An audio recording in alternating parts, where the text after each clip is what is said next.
இந்த மாதிரி மட்டும் ஒரு ஃப்ரெண்ட் இருந்தா உங்கள் கதை கந்தல் தான். என்ன புரியலையா? இந்த கதையை முழுசாக கேட்டு பாருங்க. அப்படியே அந்த லைக் பட்டனையும் கொஞ்சம் மெதுவாக தட்டிடுங்க. ஒரு ஊரில் ரொம்ப வயசான ஒரு மீன் வியாபாரி மீன் பிடிக்கிற தொழிலை ரொம்ப கஷ்டப்பட்டு பண்ணிட்டு இருந்தாரு, அவருக்கு வயசானதுனால. அப்படி ஒரு நாள் மீன் பிடிக்க வந்தபோது உச்சி வெயில தாங்க முடியாம ரொம்ப புலம்பிக்கிட்டு இருந்தாரு. அதையெல்லாம் பாறைக்கட்டுல இருந்து பார்த்துட்டு வந்த ஒரு பறவை அவர்கிட்ட பறந்து வந்து இருந்து கேட்டுச்சு, என்ன தாத்தா இதெல்லாம் நீங்க பண்ணிட்டு இருக்கீங்க, உங்களை பார்த்துக்க யாருமே இல்லையான்னு. அவர் ஒரு அனாதைன்னு அவரோட பரிதாப கதையும் சொல்ல, கவலைப்படாதீங்க தாத்தா, இனிமே தினமும் நான் ஒரு பெரிய மீனா உங்க வீட்டுக்கு கொண்டு வந்து தரேன், நீங்க அதை சந்தையில கொண்டு போய் வித்தா மட்டும் போதும்னு சொல்லிச்சு. சொன்னபடியே அந்த பறவை தினமும் ஒரு பெரிய மீனா பார்த்து அந்த தாத்தாவுக்கு வீட்டுக்கே கொண்டு போய் கொடுக்க ஆரம்பிச்சிருச்சு. இது ஒரு வழக்கமாவே போயிட்டு இருந்தது. இப்ப அந்த முதியவருக்கு அந்த மீன்களை சந்தையில கொண்டு போய் விற்கிற வேலை மட்டும்தான் இருக்கு.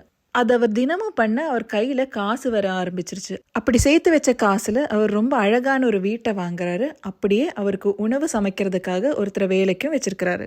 இப்ப அந்த முதியவரும் அந்த பறவையும் ரொம்ப க்ளோஸ் ஃப்ரெண்ட்ஸா மாறிடுறாங்க. அந்த முதியவர் ரொம்ப நன்றி உள்ளவரா இருக்காரு. அப்படி இருக்க ஒரு நாள் ஊர் மக்களுக்கு ராஜாவின் அரண்மனையிலிருந்து ஒரு அறிக்கை வருது.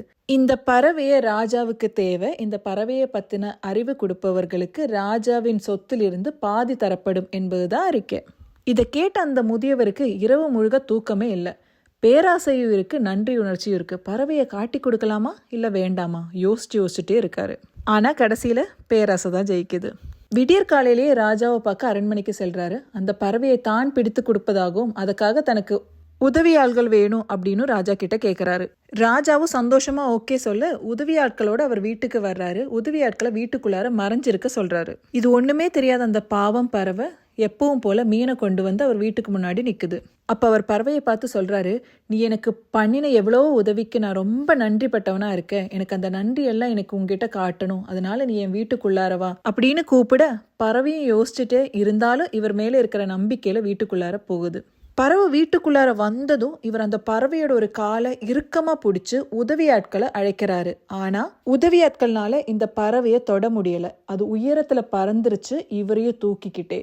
இப்ப இவர் இந்த பறவை கிட்ட என்னை மன்னிச்சிருன்னு சொல்ல பறவை பதிலுக்கு, இவ்வளவு நன்றி கேட்டவனா நீ, நம்பிக்கை துரோகிய ஒரு நாளும் மன்னிக்க முடியாது அப்படின்னு சொல்லி அந்த முதியவரை கொதறி கீழே தள்ளி விட்டு பறந்து போயிருச்சு. அந்த முதியவரு கீழே விழுந்து இறந்து போறாரு. இதுல இருந்து கத்துக்க வேண்டியது ஒன்னே ஒண்ணுதாங்க, எதிரிய கூட மன்னிச்சிடலாம், ஆனா கூடவே இருந்து குழி பறிச்சவனை மன்னிக்கவே மன்னிக்காது.